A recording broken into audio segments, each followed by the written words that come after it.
Hello everyone, my name is Wynand Fourie. I'm a musician from Cape Town, South Africa, and I'm back with another react.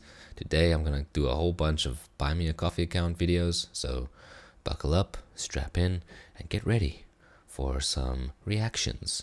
Alright, let's see what is up next. I've got a bit of a backlog because it's been a crazy time in my life. Lots of jobs coming up and lots of opportunities, but it's good. It's good stuff. The last one I did was, sure, there's a lot of stuff I need to get through, but that's why we're doing this today. I'm gonna do 5 videos today. The last one I did was a suggestion and a request made by Gwen. So the next one is Lisa Di Andrea. Classical Gas by Mason Williams was a big hit in the late 1960s. So that's the one I'm gonna do today. There's another one coming up after this, which is a Congo song, also a suggestion. This is a little twofer, a little double request, but yeah, so I'm gonna do this one on the next video. So let's just jump straight in. Let's listen to this song. I think this might just be album art. Yep. So I don't know if there's lyrics here, probably not. Let's see if I can hear what they're singing. If I can't, I'll look up the lyrics and read that along. All right, let's listen to this song. Maybe I know it.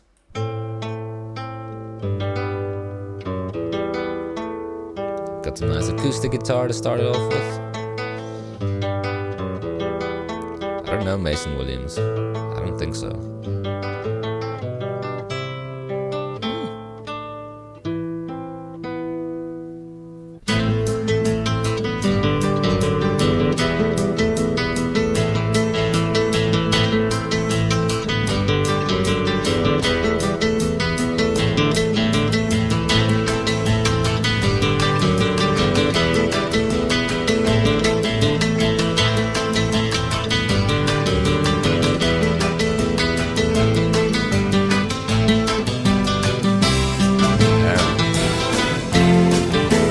First of all, I can tell you can tell this is 60s because the drums are like all panned to one side, and the reason why that is stereo recording had just been invented, which is everything before that was like mono.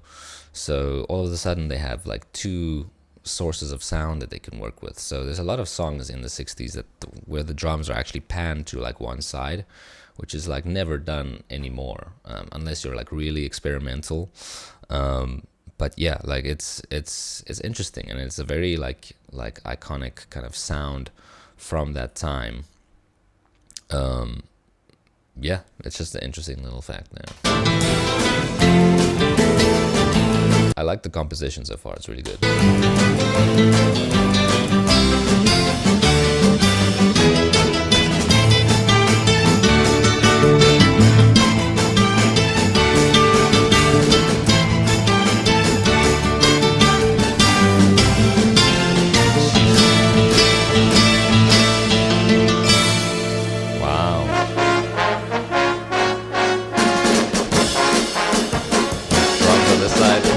Got the drums on this side and the horn section on this side.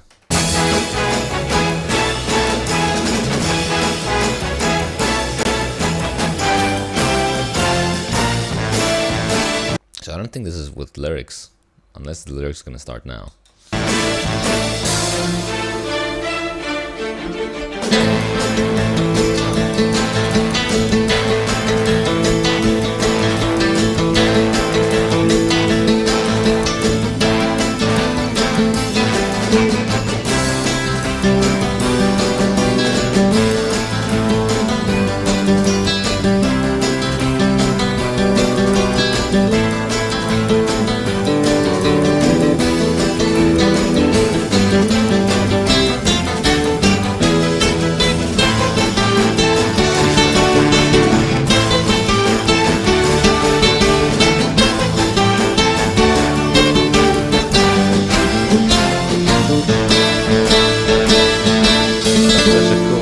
Such a cool little accent they're doing there.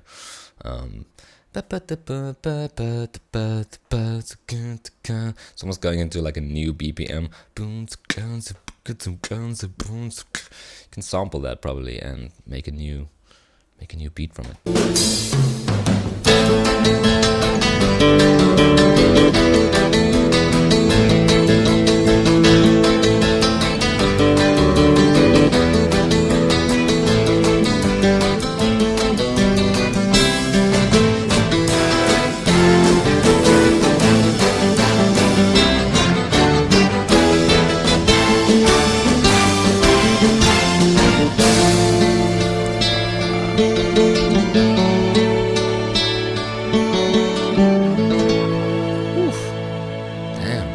Okay, so no words. But yeah, damn, what a composition. That was insane. And also like interesting production stuff going on. You can hear this is like early days of you see original stereo version.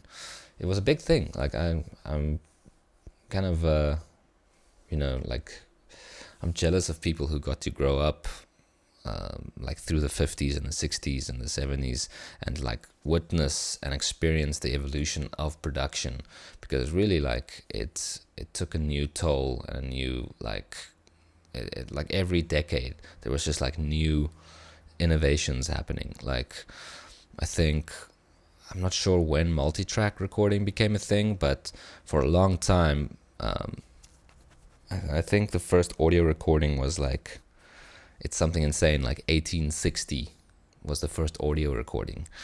1860. And then the first thing that like machine that was made to play back the audio was only in like 1877 or something. Like 17 years after the recording was made, they could listen back to it, which is insane. Anyway, this weekend I went to like a seminar, not a seminar, like a little workshop where people were discussing music business, and then one of the things was like music history, so I learned all this stuff very recently. But it's interesting, it's very interesting to kind of track the evolution of production and audio recording. And obviously like Mason Williams is someone who really took advantage of the like new the kind of multi-track and stereo side of things, like he embraced it clearly. And something the Beatles also really did was like innovate a lot of like recording techniques and production techniques. So yeah, it's very, very interesting. I loved it. I loved going down that little journey. What a composition. I'm guessing Mason is the composer and writer, and then like he gets musicians in to perform. Really, really, really cool. Yeah, that's all I got to say about that. There's not much we can talk about in terms of lyrics, because there are no lyrics. But very, very cool. Thank you, Lisa de Andrea, for making that little suggestion. That was a fun little ride. Yeah, stay tuned, guys. Stay tuned. If you like what I do, if you want to support this channel, you can do so by making reaction requests on my Buy Me a Coffee account. Okay, so this is basically a place where you can donate a little amount. It doesn't have to be a big amount. And you can leave your name, and you can say something nice. For some reason, like sometimes people leave their name, but it doesn't register or something, and then it just comes up as someone. So if you do come here to support, maybe just leave your name with the request, just so that I know who it is, and who to thank for the reaction requests. Yeah, and that's really the best way to support my channel. I really appreciate it. Thank you, guys. And yeah, stay tuned for the next video, which is also a Lisa de Andrea video. All right, that's all I got to say about that. Bye bye.